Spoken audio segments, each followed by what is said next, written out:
That's great.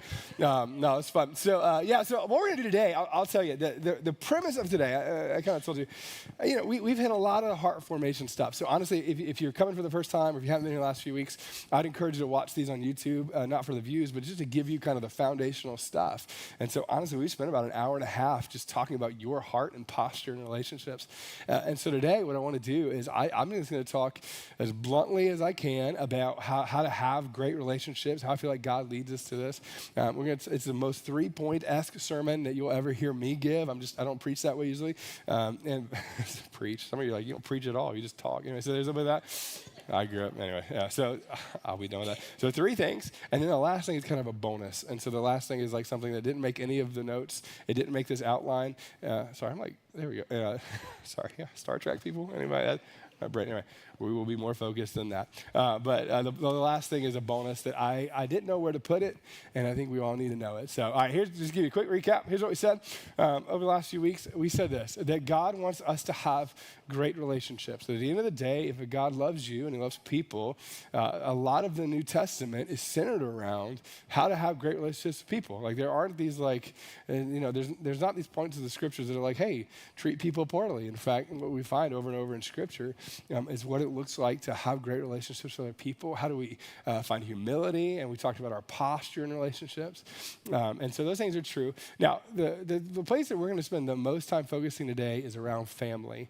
And the reason we're going to spend time talking about this is that family is just different. And I don't know exactly why it's this different, but I put it in my notes and said this: there is no stress like family stress. Am I right? Like your boss could tell you something, and your mother-in-law could tell you something, and you want to go to the mattresses with your mother-in-law, right? I want to be very clear. I'm making a Godfather reference when I say that. Sorry, yeah, kind of weird. Anyway, that could have been bad. Sorry.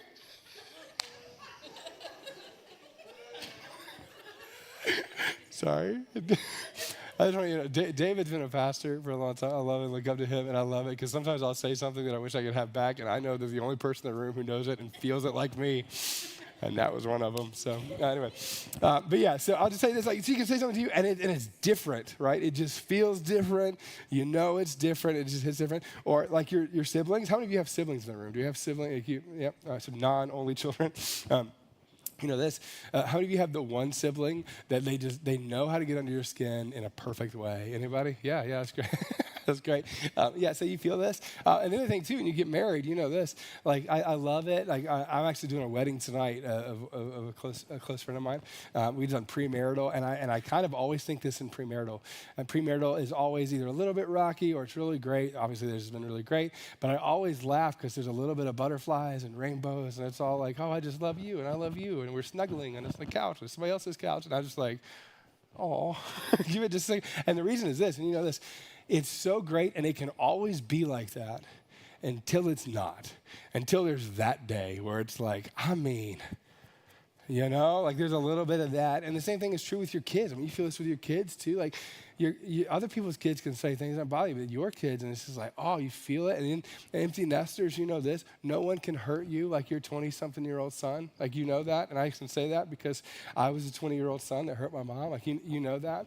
And so what we're going to do today is, I wish I could, if I could distill it to one thing, we're going to talk about relational compound interest over the course of the talk today, right? Everything we're going to talk about is super practical, but the premise is this, that you are going to make deposits in your relationship, every one of them, and specifically your family, and those deposits will compound over time. They just will. Whether you talk about it or not, whether you address it or not, those things grow positively or negatively, and the way you make those deposits will shape your entire life, right? This is how it works. And it can be a really, really great thing, or for some of us, it can be a really, really not great thing. And I'll give you an example. How many of you in the room have a Keurig? Anybody have a Keurig in the room? Do we have any Keurig people? All right, so it's what's funny about Keurigs. I didn't know this. I got a Keurig when I was, when I first graduated college, and I got my first apartment, this mansion of an apartment. It was 430 square feet, 500 square feet. It was a one bedroom. If that gives you any, it wasn't much. And I had a Keurig that I was really proud of, but I didn't clean it for about 5 years, right? Don't like you cleaned your Keurig yesterday. Okay, all right. But I know this. Somebody set me down one day, and I'll never forget this. They set me down, and they said this to me. And we were talking. They're like, oh, thanks for the coffee. And they just kind of jokingly said, like, how often do you clean it? And I was like, it's hot water, stupid. It cleans itself. I didn't say that. Can you imagine if I did, though? Can you imagine, like, stupid? And they looked at me, and they literally looked at me as if I was, in fact, the one that was stupid. And they were like, you have to clean it. And I was like, well, how do you even clean a hot water? Like, what? And they looked at me, and then they proceeded to put their coffee down and sign it across it. I'm drinking that. For the record, we don't use Keurigs here. And I started Googling and read about it, and you may or may not know this. If not, you were going to wash your Keurig today. But because of the way that it functions, there are little crevices and little places where it's just tiny little like petri dishes in your Keurig that just grow if you don't clean it. And so I read this, and I thought to myself, I'm going to clean my Keurig right now. So I read about how to do it, and you can get vinegar. You guys see this? And I thought you just did it one time, do the vinegar thing, and then, so then I did vinegar once, and then I just made a cup of coffee, and that was the worst day of my life. That was a bad day. Yeah. Sheila over here, your face. Yeah. Then I threw my Keurig out, and I bought something else. No, anyway, so there's a part of me that, you know this, and you've already made the connection, but there's something about this. The little crevices, these little dark places in your heart, these things grow and they multiply, and if they go unfixed, if they go undealt with, whatever this is, in all of our relationships, it's subtle. It rarely ever happens in a massive way. It's just subtle developments over time that just grow in you into unhealthy places, right? Marriages that are struggling aren't just struggling because of one statement. Generally, they're struggling because of something that's grown in the dark over a long period of time. And in the healthiest ones, you know this, marriages, relationships, in-law relationships, empty nester things, the ones that are thriving are the ones who have made consistent, healthy deposits over time. And so today what we're going to do is we're going to talk about 3 specific areas that we can do this. Again, 3-point as much as we can go. If you're a note taker, this is probably the only time you'll be able to take notes on my talk. Here's what it is. We're going to talk about unresolved conflict. We're going to talk about uncontrolled attention. And we're going to talk about how to make it right. All right? So the first thing is unresolved conflict. We're going to talk about this just for a second. Out of everything we're going to talk about today, unresolved conflict is the thing that grows the fastest and it cuts the deepest, right? Unresolved conflict is something we've gotten very good at, and the older that you get, the better you get at it. 5-year-olds who get angry with each other, they let it out, right? Like my daughter's 5, and if she is not happy with you, she just tells you. You know what I mean? It wasn't like, oh, should I hold this in? I know that I should not have played with her Barbie that way. You know, there's a little bit of that. I know that. Her brother will know that. Her brother knows. So I laugh going like, there comes a point where you learn how to put it down, or you get insecure about talking about it, or you get good at pretending things are good, right? Or you develop an insecurity that causes you to not lean in when it's hard, right? And so one of the passages we're going to look at 2 today. One of the passages we're going to look at is a New Testament writing around this that is uncomfortable in the back end. You won't disagree at all until the very last part of this, but it talks about how we're supposed to be in the world, specifically with people and our relationship to God.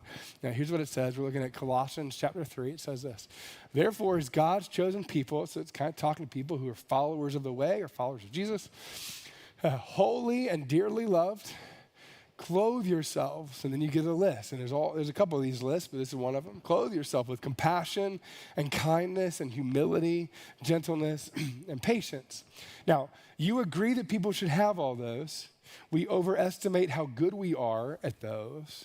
And what the writer of this area of the Bible is talking about is like, hey, you're not just supposed to embody it. You choose to wrap yourself in these things. The action, almost really for most of us, a daily, for some people like me, an hourly wrapping of yourself to choose these things, and they come out of a healthy heart, right?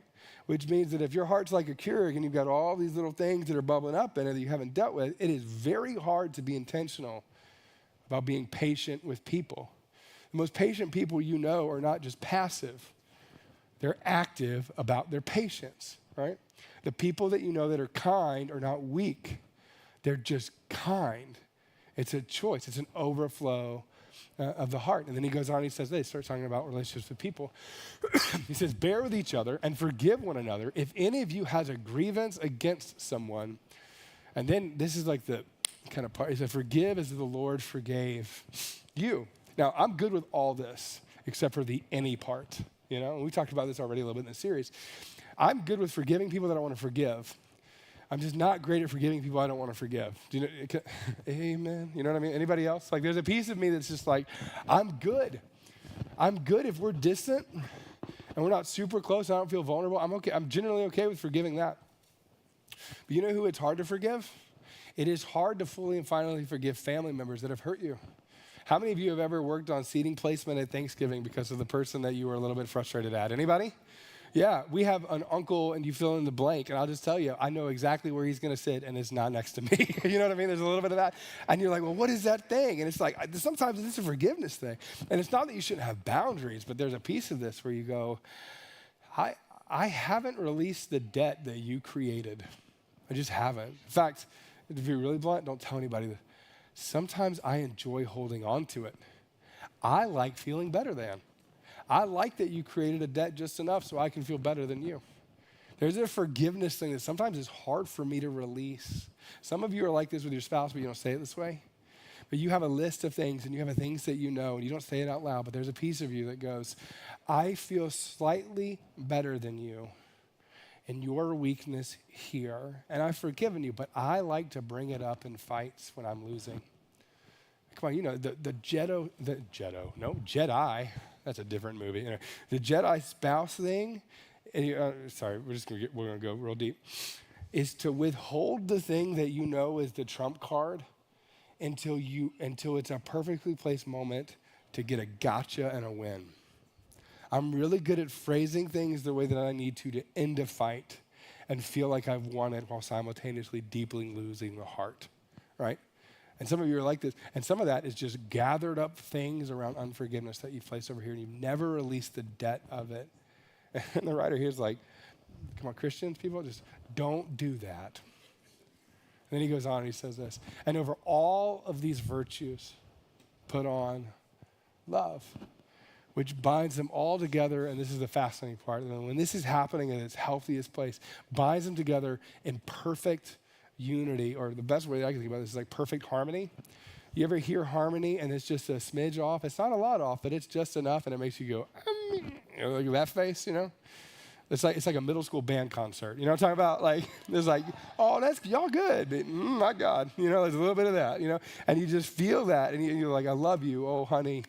Yay. But I'm going to need you to blow that trombone differently. It's a little bit different. So anyway, so there's a little bit of that. So there's that. All right, now the second, then he goes on, he says this. He says, let the peace of Christ, and this is the part that's hard for me, rule in your hearts. Now, this is very easy to pass. This is a very rich text. He said, rule in your hearts, since as members of one body you were called to peace. The peace of Christ ruling in your heart is the standard by which Christian living is. And you know this, come on, follower of Jesus or not, what is battling in our hearts is not selflessness. It's not a push for you to be more humble. It is not a push for you to forgive at a deeper level. It is not those things. What often rules in our hearts is everything that exposes us to gripping at winning or thinking about me only. It's certainly not vulnerability or suffering on behalf of someone else or caring to the level where you go, I'm going to lean in when it's hard. It's not those things.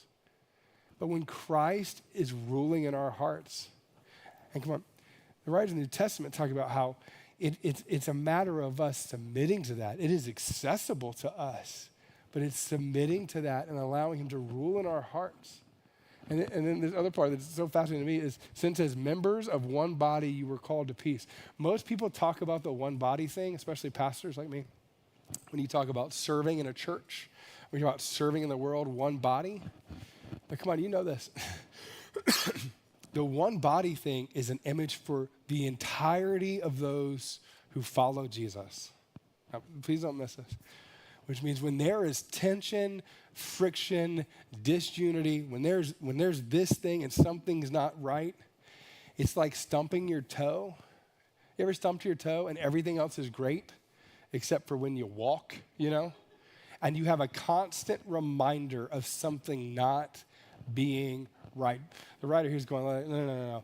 Look, if things aren't right, if Christ isn't ruling in your heart and moving through you in these relationships, if there is unresolved tension that's kind of growing somewhere in the dark, come on, it is unhealthy.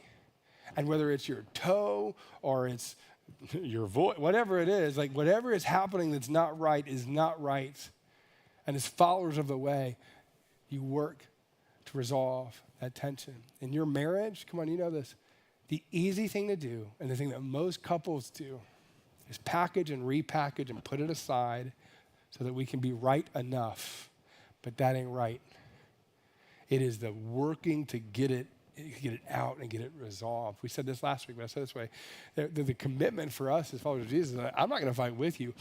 I'm going to fight for you. I'm going to posture myself as a person who is making decisions for the betterment of you.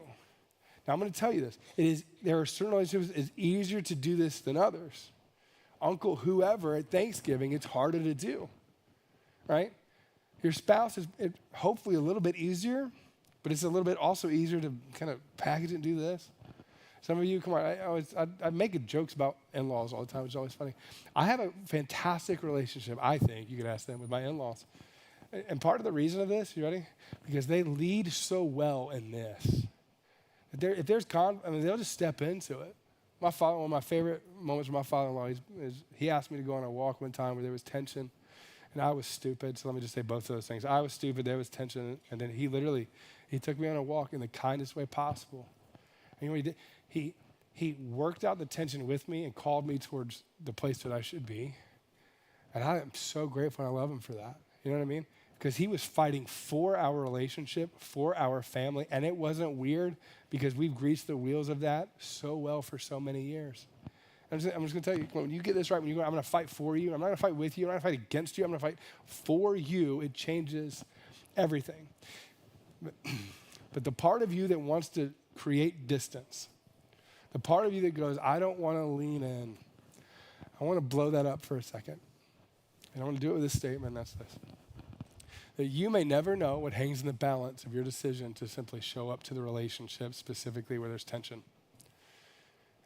I get frustrated a lot. There's a comma there, not a period. And when I hear things that are so inwardly focused about how we just focus on ourselves, right? So much of like self-helpy kind of stuff is focused on you. And it's not that you shouldn't focus on you, and it's not that you shouldn't be healthy, and you should. It's not that you should never have boundaries, because you should. And I've said this throughout this entire series, but if the goal for you is to get to 85 years old unscathed with no scars, you can do that. You just won't have any authentic, intimate relationships in your life. You won't. You just won't. Because people will hurt you. And if they have proximity to you, you're going to have those kind of tensions. And everything that we're taught, I think, especially right now, is all about how do we do this? How are we pass blocking everything in our lives? But the way of Jesus, the way of the New Testament, the gospel goes, is really kind of an underlying question. Do you believe that the power of Jesus has a redemptive work in somebody's life for them to change? Do you actually believe that? And of course you do when it's easy. But do you believe it with the relationships that are distant and hard and they've hurt you? Do you act like you do? Or if we were to look at how you treated the person, would we all go, yeah, they have certainly believed that? Or are we just really good in those moments of taking a step back and pulling away and creating distance? I'll tell you, 85, 90, 110 years old, whatever you get to, that version of you will wish that you leaned in more than you pulled away, right? You lean in when it's painful, right? When you stumped your toe, you lean into it. I don't fully know what that means, but it felt right to say there. That was a good. I don't know what you're leaning into, but it felt right. Y'all are getting the fun. Anyway. You lean into it. You lean into it when it's broken. You lean into it when it's painful. Come on, the best leaders that you know go, it's painful right now, I want to step into it with you. The best, come on, spouses that you've seen, come on, you know this. Don't miss this. The best spouses go, you hurt me. And I don't even know how to fully say it, but I just need you to know, and I want us to get this right. I want to lean into this. I want to know what's happening. And they work on it. my favorite out of the set is you lean in when it's awkward. How many of you have ever avoided somebody that you knew was around you and you're trying to figure out how to get somewhere else so you didn't have to talk to them because of an unread text? Or you ever done this? What do we call it? Is it grocery store, supermarket? What do we call them around here? Kroger or whatever it is, Aldi, Costco. You ever been somewhere like that and you saw somebody from a distance, you're like, oh, crap. And you go to a different aisle. Anybody ever done that before? Just me? Yeah. And it's not that you don't want to be around them. You just know there's a little bit of tension, and the most comforting thing that you can do is not step into the awkward, you know? You ever gone to like a family dinner, and there's a little bit of tension over here with somebody else, and so you immediately go find somebody that you can talk to in your family just so that you don't have to go over there, and then they leave you, and you're just standing there like, please come back. You know, a little bit of that, you know? And because it's hard to lean in when it's awkward. But the you that you wish that you were figured out how to lean in. You did. There's an awkward tension. I don't know what to say, but I'm going to lean into it. These moments with your spouse, there are moments when it's awkward and it's hard. And you go, it feels really small and stupid, but this matters to me. And you feel so, sometimes I tell them, I feel like this is so dumb, but that's what I lead with most of the time. I feel this is so dumb, but it's bothered me, and you say it, and you lean into the awkward place. The other one is this. You lean in when it's tiresome. Right? There's something, it is so fascinating about our culture right now that it's like, well, if it drains you, don't do it. And that's just bullcrap. That just is. There are things that are draining and worth it. There are things that are worth your time that are draining. There are people that are worth your time that is draining. And you can't be depleted all the time, and you should certainly refill, but come on. Just because it's draining to be around your in-laws doesn't mean that you shouldn't be the best out of all of them. I tell Emily all the time, my brother-in-laws, they're not going to watch this, so it doesn't matter. I want to be the favorite. I don't even care. You know why I want to be the favorite? Because I want to honor them so well, and I want more Christmas presents. Like there's a little bit of, I'm just kidding, but there's a little bit of this, and you know why? But it matters because I'm so overwhelmingly grateful for the woman they raised that I want to honor them. And that's like, oh, that sounds so cute. No, it's not. I really feel that way. And I want to lean into this. Are there times where it's tiresome? Sure. Like I joke, we'll talk about this in a few minutes. I'm not a big phone talker. I'm just not, text, snail mail, I don't know, anything but a phone call would be great. But there are people in my life where that's the way that they receive whatever. And that's great. And it can be tiresome. And it's worth it. Just because it's tiresome doesn't mean that you don't need to do it. The other one is this, uncertain. You lean in when it's uncertain. I talk to empty nester parents all the time. We're going to talk about this in a few minutes, but I'll say this. There is a point in like 7th or 8th grade where the relationship starts feeling a little rocky at some point and a little uncertain about where are we going here, you know what I mean? And it doesn't get less for most relationships. It gets more, you know? And then there's a temptation to pull away. That is when you lean in. When there's uncertainty in your marriage, come on, it's like, I think we're going over here, but that's when you lean in the hardest. And it's hard because you go, this could not go well. And when it's uncertain, like, I don't know if it's going to go well, lean in more. The version of you that you wish you were figured out a way to lean in when it mattered the most. All right. Close that. Chapter 2, uncontrolled attention, right? Uncontrolled attention is a big one. If I could wave a magic wand, number one, that would be cool. But number two, what I would do is I'd fix this. I think of all the things that I would fix in Western culture, this is it, right? Somebody told me this a while back. I thought it was so good. We are the first generation of parents whose kids will have more memories of us looking at a screen than looking in their eyes. And that should bother we'll say, mess out of you. It should bother you, right? And I'm as guilty as anybody. I'm guilty. But great leaders, great parents, great spouses, people who care about relationships, work to see these things and make adjustments. My favorite passage in all of Scripture is found in Proverbs. It says this. It says, the prudent or the wise see danger and they take refuge. They take action. They see what's coming and they say, because of that, I'm going to take action now. They seek refuge. But the simple keep going and they pay the penalty. And this is what is always fascinating to me. You can pray all day long for God to remove the consequences of your poor decision making.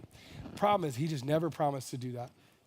You don't get to 57, I don't know, or whatever, and have made poor decisions here and then wave a magic wand and then it just goes away. You don't. I won't get to my kid's 19th birthday at the rate that I go with how my attention sometimes falters, right? And get to his 19th birthday or her 19th birthday and get the relationship that I want with what I put in sometimes. This is really honest and vulnerable. I laughed. I have trouble sleeping in general. This is my brain always going. Also, 9 cups of coffee, but we won't talk about that part. But what I did is I was praying, and I actually track how often I pray because I'm kind of weird, and it's like a discipline for me too. And I looked at it over the last 2 months. I was like, I haven't prayed it the way that I'd prayed previously. I just haven't done it. I've done other things. I've done other things well, but I haven't done that to the level or degree that I wanted to. And immediately, in my mind, it was like, well, how much time have you spent on your phone? And I was like, well, I don't know how to know that, which is not true because Apple tells you. My watch goes off and says, you should stand up now. So, of course, stop it. But there's a piece of me that also says, your phone tells you. And so I looked on there. I had spent 101 hours with social media apps open on my phone in the last month. Don't judge me until you look at yours, but there's a little bit of me where I was like, 101 hours. And again, I wasn't just doing this for 101 hours, but they were open and engaged enough. And I'll just tell you this. If you take 101 hours of anybody's month and you apply it with intentionality, your family would change. Your leadership would change. The organization that you're part of would change. It is hard for anyone, me included, to go, God, you get all of my life. God, I want to know what you want me to do and spend 101 hours doing anything that's wasteful. And I'm just going to tell you, come on. Until we and it's not just the phone, but until we get this thing down, we have the propensity and we have the addiction to move through the entirety of our lives and waste a significant section of it because we were just undisciplined. I put in my notes, the thing that helps me think about this is this. When you see how much time you have left, you tend to do more with the time you have now. I have a running grid on my phone of how many weeks I have left with each of my kids, and I put one of their baby pictures on it just to screw with my brain, right? And it does. Because then there's like a clock on it. You ever seen this? There's like a countdown. You really want to mess yourself up? Yeah, I've got 600 and whatever weeks left, you know? I laugh. I don't know how old I'm going to live. I guessed a number one day, which is kind of morbid. But for me, I go, if God were to allow me to live to this whatever fairly average age was, this is how much time I got left to do things that matter in life. I mean, that's kind of morbid, yeah. But it creates urgency in the relationship. Come on, if you've got a 4th grader, you've got X amount of time left until they're out of the house. All right, my son is 7. I think about this every day. I'm tired on Saturdays.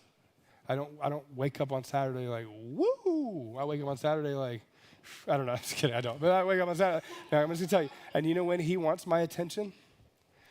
Is when I'm at home all day long with nothing to do and a little fidgety. And he goes, Dad, can we go play catch? And every part of me is like, yes, let me stretch my back first. You know, whatever that is. But I'd say he wants attention. And I'm just going to tell you.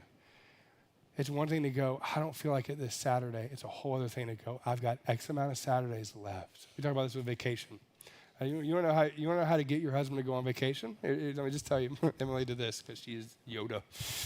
She goes, hey, just remember, Henry's 7, and so that means we've got like 11 more. Love you. And I'm like, take my money. There's a little bit of this like, sure. And come on, you know this. And it sounds so like in the immediate, easy to pass on. But you want to create urgency around what matters. You figure out how much time you have left, and it'll change the way that you treat your spouse, treat your family. We'll talk about this again a little bit more in a minute. But I'll tell you this. When it comes to your parents, you realize how much, do the math, and you realize how often you've seen them in the last year. And what will engage your heart as much as anything else is to go, if I multiply that out over the course of, say they live to 90, right? This is how many more times that you get to spend. And that will change the way that you treat the people that you love.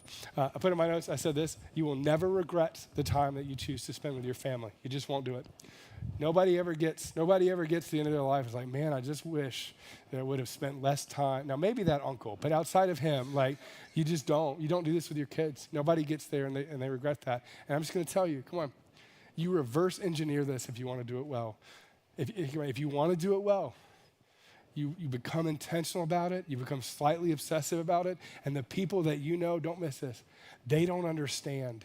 And who cares? You figure out how to do this well. I know I stole this quote from somebody. I wish that I could figure out who. I'm gonna attribute this to Dan McConnell because he's probably one of the wisest people I know in the room. I said, until you take responsibility for your attention may take you away from your responsibilities.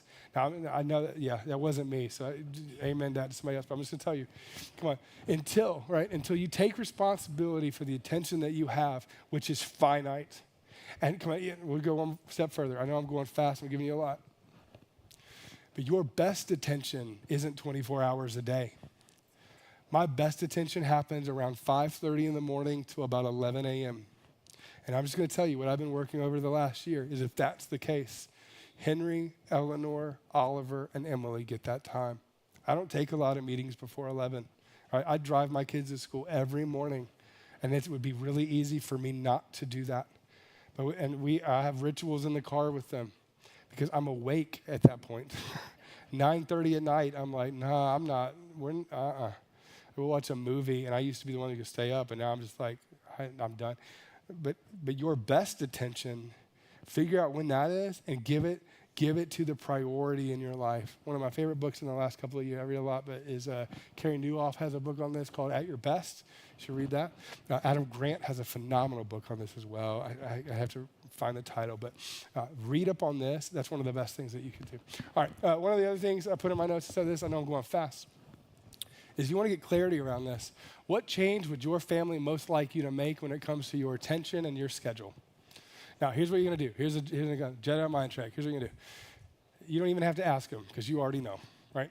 Sit down. Pretend that you're having a conversation with your spouse, or your kids, whoever it is. It's like you ask them the question, and you're going to know immediately what changes they would like you to make. And then here's what you get to do, right? You get to just decide if you're going to do it. Now, here's the overly blunt thing I'm going to tell you too. I think it says, Wes over here is a pilot, which I love.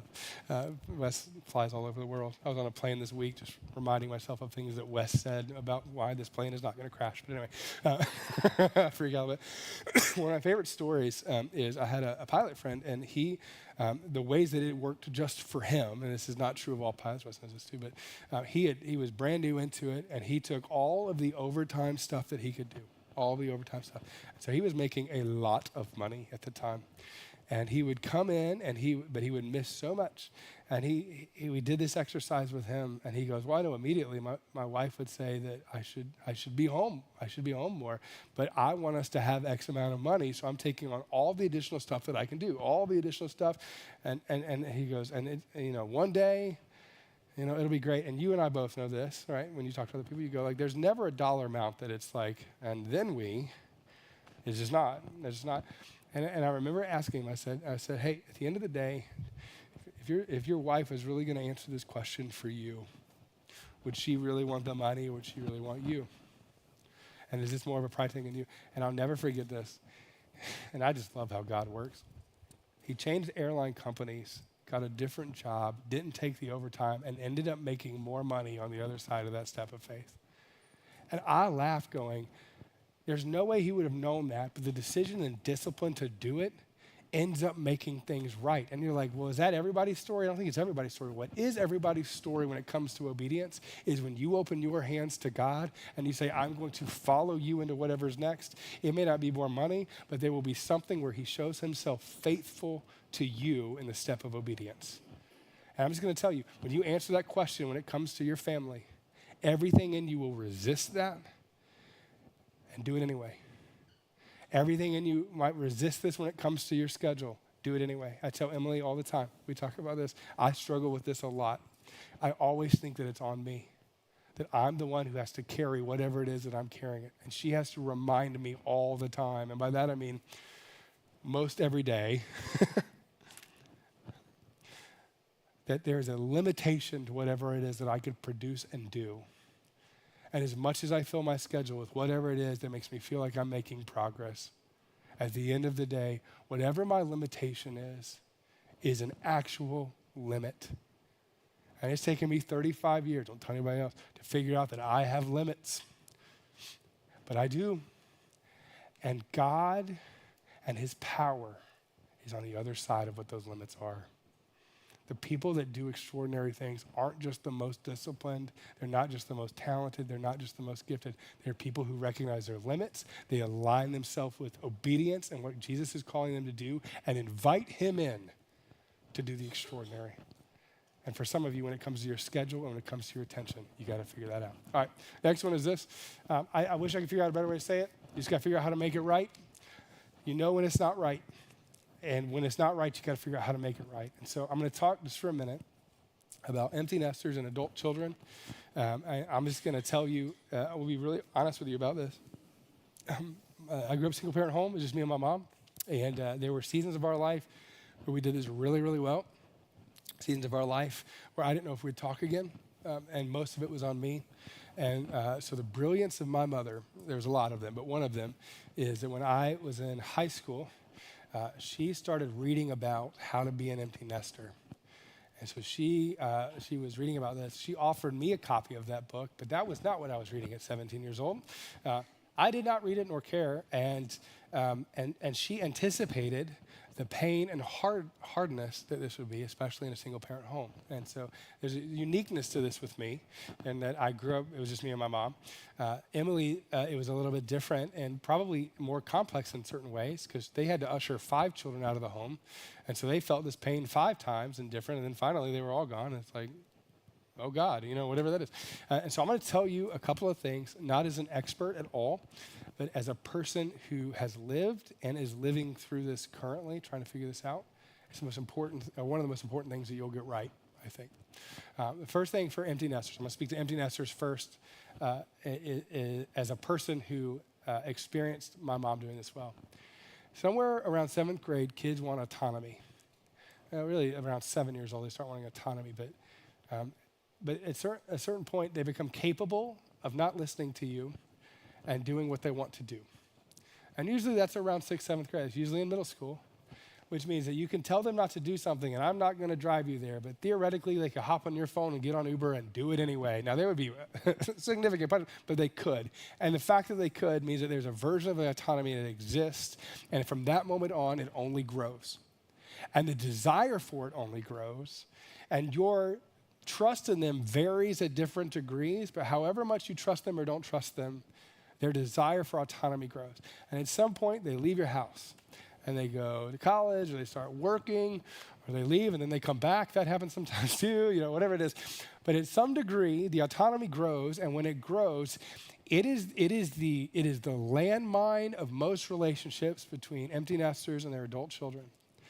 When you step on an autonomy mine, you don't get emotion at a 4, you get it at a 12. I'll give you a great example. My mom got me my first car. She really cared that I had a girlfriend and that I was going to get the lady, so she got me a Dodge Caravan with cloth seats, a tape player. Hello, ladies. Anyway, so that was great. And I'll never forget one of the first times that we drove. This was my car that I did not pay for, and she paid for, and she paid the insurance for, but still it is my car. And she sat in the passenger seat, and she changed the radio station.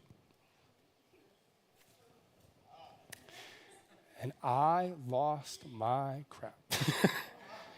Now, here's the brilliance of what she did. I was 16.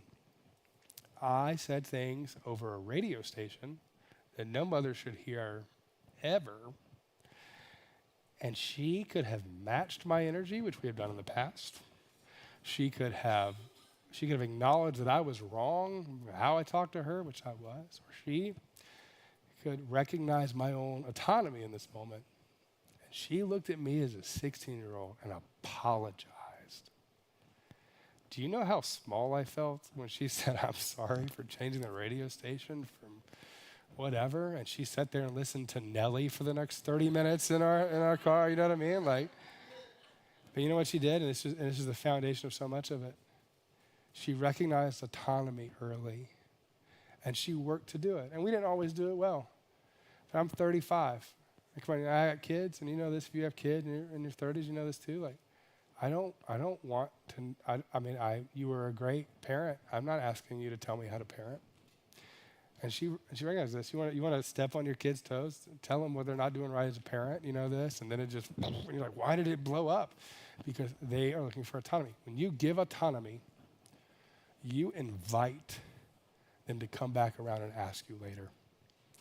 And you know this intuitively, and it's also one of the hardest things to do. Because in your mind, I think, I've got a 7, 5, and 2-year-old. I imagine myself viewing my kids for like the stage of life that we're in now forever, even though they're not. But I know right now I'm living in what I think is probably one of the best seasons of my life. And on the other side, if they are craving autonomy, you did your job because you raised somebody that's independent. And they will become independent in relationships. I'm just telling you, the autonomy thing that when you give autonomy at the appropriate levels at the right time. This is not true of my 7-year-old when he touches a stove. You don't have autonomy to do that. You don't get equal autonomy for 18 years. It ain't that. You don't get a full autonomy when you're 16. It's not that. But as you move forward, when they leave your house especially, I'm just telling you, autonomy is the foundation for what's going to propel the emotions later on. The other one is encouragement, right? My mom is so good at this. My mom is one of the best musicians that you'll ever meet. You won't know that when you meet her. She's a phenomenal musician. I played sports until I was in high school, and then I picked up a guitar. I was like, that's how you get a girlfriend. And I decided to keep playing. And here's what's so fascinating. My mom could play circles around my professor. My mom was probably the best musician I ever met in real life. She was unbelievable.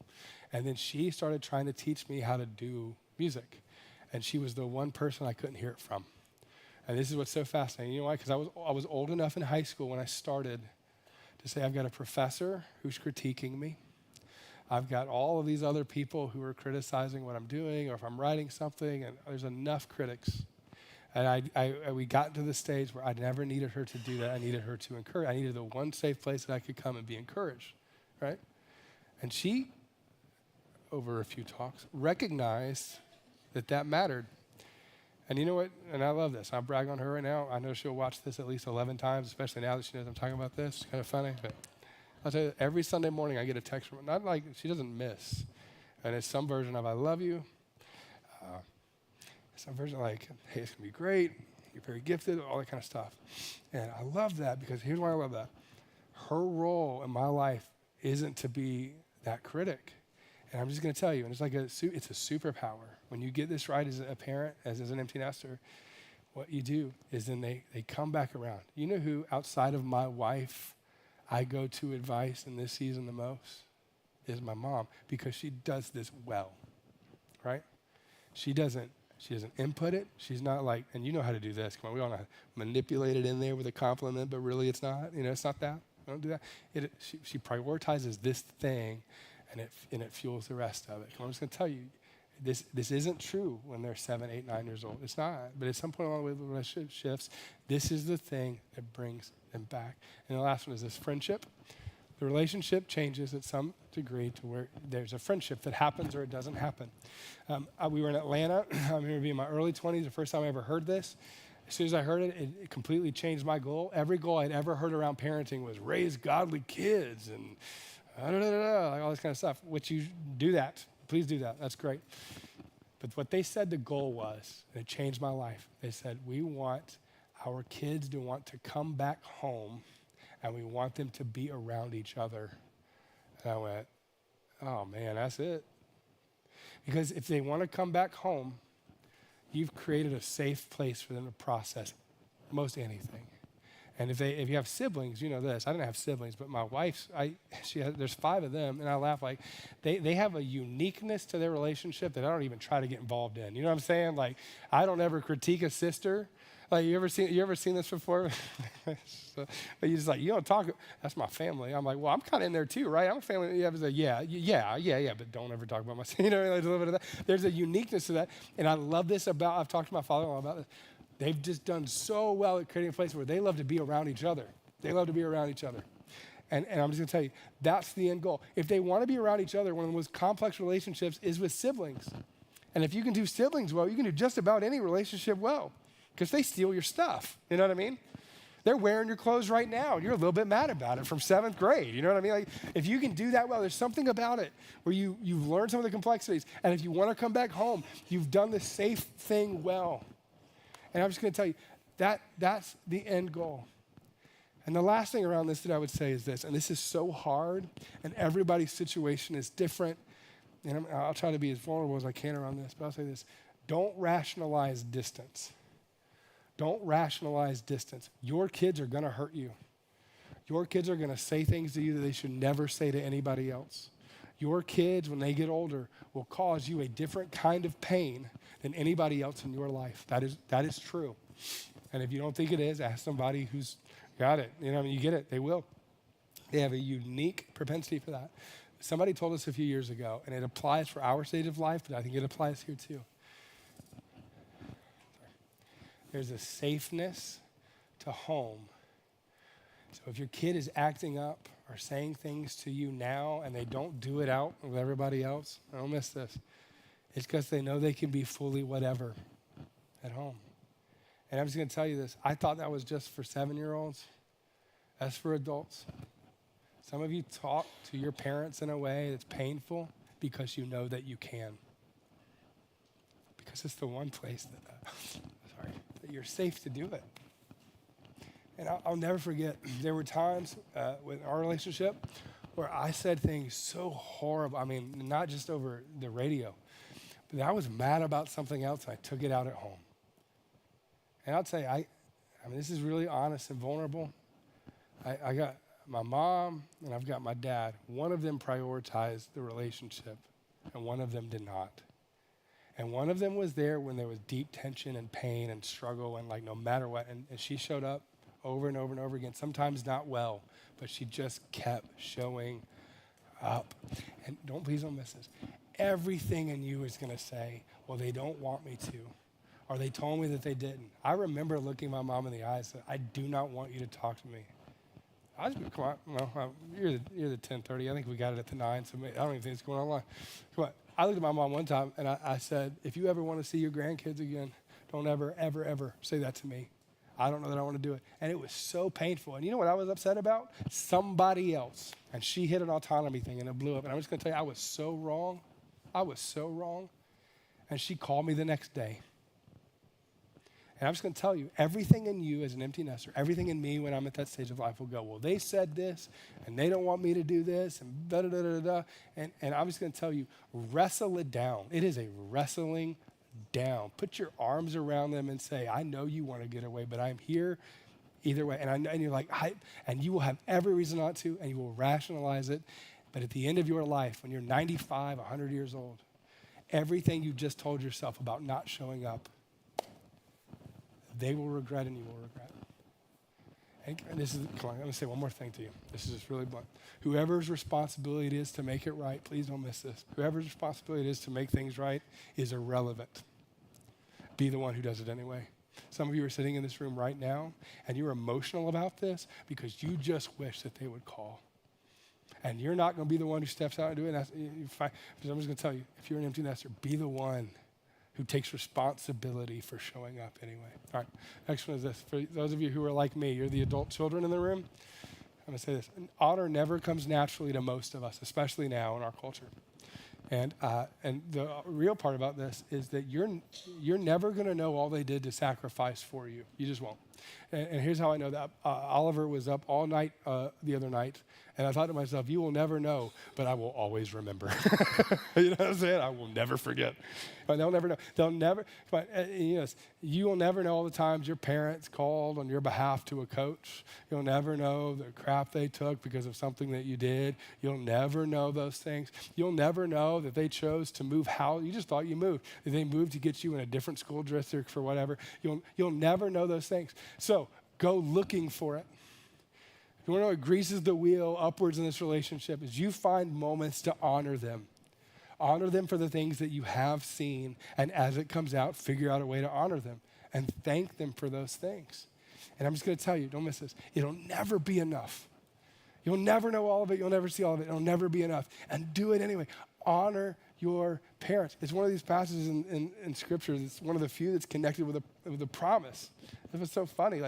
And you're like, but they're this, and they're whatever your list of all of their failures are. You're probably right, and honor them anyway.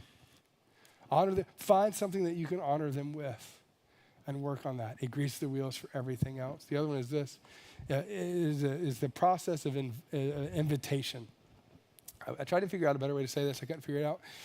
I'll just say it like this: you're not going to invite your parents into every part of your life, nor should you. That's true. But when you do invite them into a space in your life, it means the whole world, right? Do you ever go to middle school dance? Anybody ever go to a middle school dance? Do you remember this? This is the best way I know how to describe it, especially for those of us who are introverts in the room. I remember standing at a middle school dance, and everybody was dancing in the middle, and I was in the back going, you're just kind of doing this. I wanted to be invited to the party, but I just wasn't quite, you know what I mean? And then somebody invited me to come in, and she was very good looking. And I was like, oh, okay, yes. And I jumped on in there. No, I didn't dance. I just stood there and pulled whatever Kevin James was from Hitch, whatever that was. But I came in and I got invited to the party. And I'm just going to tell you this. The best visual I can give you about your parents right now in this moment is they're sitting there on the sideline at the door of whatever space it is that's in your life. They're going, I'm not going to, if they're married, their spouse is going, don't do it. No, I'm not. I'm just going to, I wonder how they're doing though. There's a little bit of this, there's a little bit of this. And invite them in.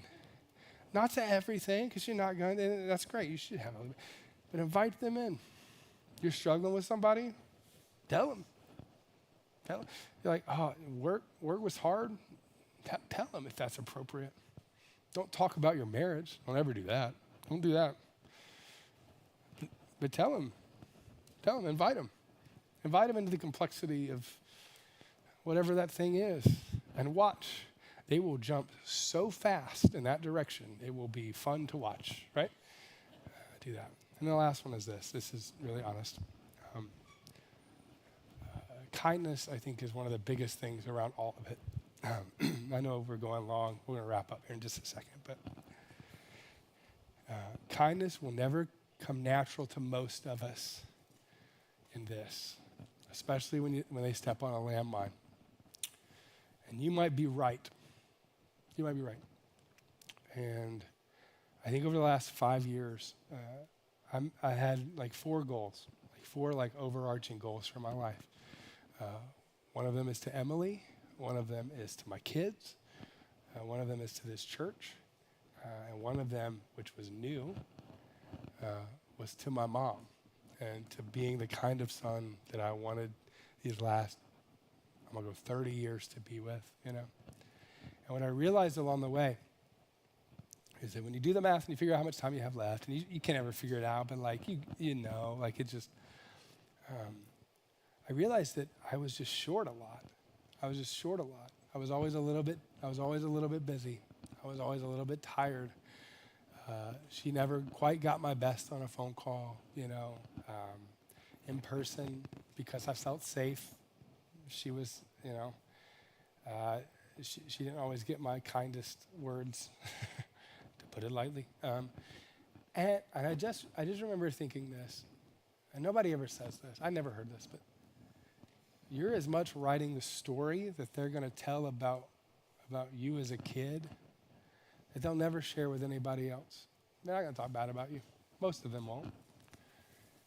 But the memories that they play in their head in the last 15 years, 20 years, 30 years of their life, many of them will be shaped by your decisions to do these things well. And very few people at my stage of life think about that. I'm like, man, he's trying to guilt me. Heck yeah, I'm trying to guilt you. Yeah, because you're guilty. And I am too. I don't know what that was, but yeah, like it's a different kind of responsibility. But I think all the time about the narrative that my son thinks about. And I don't always think about it upwards. And I'm just going to tell you, can I just tell you something? One of the greatest gifts that you'll give your parents is choosing to be kind during the season of their life. And they're going to frustrate you, sure. But try to make it easy as you can. And it's not Nicholas Sparksy, and it's not like, oh, that's cute. And it's like, oh, that's so, it's a battle in your mind. And it takes you laying down your pride sometimes. But I think this. I'm 35. Some of you can probably talk about this better than me. I don't think I'm going to get to the end of my life and regret being kind to my mother for the time that we have here. So, the last point that you should remember is this. Call your mother. That's the last thing. All right, let me say two more things, and we're gonna wrap up our time. Thanks for letting me talk about this. A lot of this was like notes that I've been wanting to get in this series for a while. I'll say this: the propensity for most of us is everyone can find a reason to not prioritize family or keep distance in a relationship. The average person that you know will find those reasons, but the corresponding truth to that is that you can never create more time once it's lost. You can't conjure it up. And if I could tell you one thing around this when it comes to family, and when it comes to your spouse, and when it comes to your kids, when it comes to being an empty nester, when it comes to being a human, is I want you to be the kind of people that run, sometimes even battered and bruised, sometimes trying to figure it out, sometimes with stress, sometimes tired, all those things. Run as fast as you can to lean in to the most important relationships that you have and to prioritize your family. There's a quote that Reggie Joiner had years ago. It simply is fight for the heart. He says fight for the heart.